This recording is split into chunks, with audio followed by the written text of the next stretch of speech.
मेरे प्यारे देशवासियों, नमस्कार।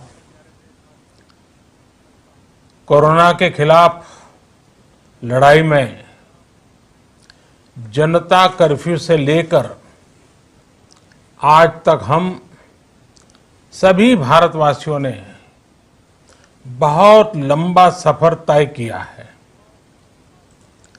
समय के साथ आर्थिक गतिविधियों में भी धीरे धीरे तेजी नजर आ रही है। हम में से अधिकांश लोग अपनी जिम्मेदारियों को निभाने के लिए, फिर से जीवन को गति देने के लिए रोज घरों से बाहर निकल रहे हैं।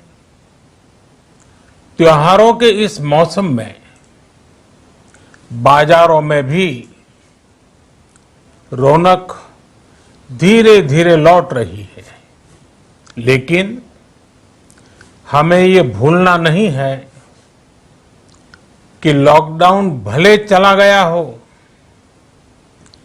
वायरस नहीं गया है। बीते 7-8 महीनों में प्रत्येक भारतीय के प्रयास से भारत आज जिस संभली हुई स्थिति में है, हमें उसे बिगड़ने नहीं देना है और अधिक सुधार करना है। आज देश में रिकवरी रेट अच्छी है, फैटेलिटी रेट कम है। भारत में जहां प्रति 10 लाख जनसंख्या पर करीब 5,500 लोगों को कोरोना हुआ है, वहीं अमेरिका और ब्राजील जैसे देशों में ये आंकड़ा 25,000 के करीब है। भारत में प्रति 10 लाख लोगों में मृत्यु दर 83 है, जबकि अमेरिका, ब्राजील, स्पेन, ब्रिटेन जैसे अनेक देशों में ये आंकड़ा 600 के पार है। दुनिया के साधन संपन्न देशों की तुलना में भारत अपने ज्यादा से ज्यादा नागरिकों का जीवन बचाने में सफल हो रहा है। आज हमारे देश में कोरोना मरीजों के लिए 90 लाख से ज्यादा बेड्स की सुविधा उपलब्ध है। 12,000 क्वारंटाइन सेंटर्स है। कोरोना टेस्टिंग की करीब 2,000 लैब्स काम कर रही है। देश में टेस्ट की संख्या जल्द ही 10 करोड़ के आंकड़े को पार कर जाएगी। कोविड महामारी के खिलाफ लड़ाई में टेस्ट की बढ़ती संख्या हमारी एक बड़ी ताकत रही है। सेवा परमो धर्म के मंत्र पर चलते हुए हमारे डॉक्टर, हमारे नर्सिस, हमारे हेल्थ वर्कर्स, हमारे सुरक्षाकर्मी और भी सेवा के भाव से काम करने वाले लोग इतनी बड़ी आबादी की निस्वार्थ सेवा कर रहे हैं। इन सभी प्रयासों के बीच ये समय लापरवाह होने का नहीं है। ये समय ये मान लेने का नहीं है कि कोरोना चला गया या फिर अब कोरोना से कोई खतरा नहीं है।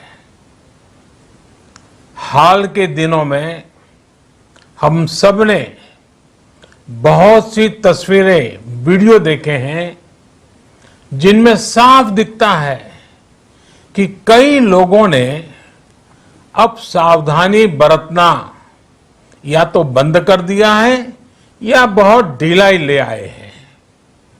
ये बिल्कुल ठीक नहीं है। अगर आप लापरवाही बरत रहे हैं, बिना मास्क के बाहर निकल रहे हैं, तो आप अपने आप को, अपने परिवार को, अपने परिवार के बच्चों को, बुजुर्गों को उतने ही बड़े संकट में डाल रहे हैं। आप ध्यान रखिए, आज अमेरिका हो या फिर यूरोप के दूसरे देश, इन देशों में कोरोना के मामले कम हो रहे थे, लेकिन अचानक से फिर से बढ़ने लगे हैं और चिंताजनक वृद्धि हो रही है। साथियों, संत कबीरदास जी ने कहा है, पक्की खेती देख के गर्व किया किसान, अजहू जोला बहुत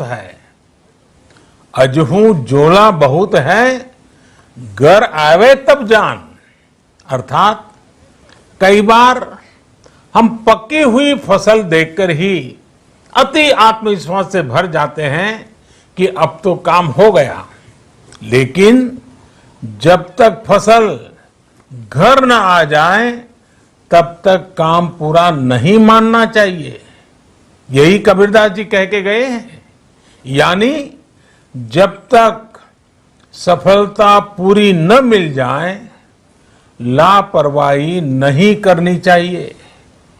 साथियों, जब तक इस महामारी की वैक्सीन नहीं आ जाती, हमें कोरोना से अपनी लड़ाई को रत्ती भर भी कमजोर नहीं पड़ने देना है।